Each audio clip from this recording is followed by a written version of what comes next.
કપા તો જીગા આવા હોવા જોઈએ. જો અમારા પોર વાયા હતા ને જબરજસ્ત કપા પડ્યા હતા. અત્યારના કપાસ આવડી લગીને બે પત્તાના કપાસ ચાર થાય. બહુ ટાઈમ લાગે. આ બધાને વાયા પણ હવે ગરમી વધારે પડશે ને જીગા તો બધા બળી જવાના. હા ભાદુરો નારી તો પીને જો આતરા ચિત્રા નહીં કહેતા આપણે એમ કે ફેલ પીળું પટ થઈને બળી જાય શાક. આ તો વરસાદ ખેંચી નાખે ને 15 દાડા તો પઈ તૂટી જાય.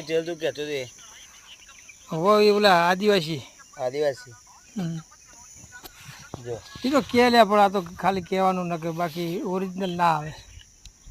ઓરિજિનલ નહીં હોત તમારા જે દુકાન ઉપર જઈને તમે લો ને જ્યાં બનતું હોય એ કન તો જ મેળ આવે.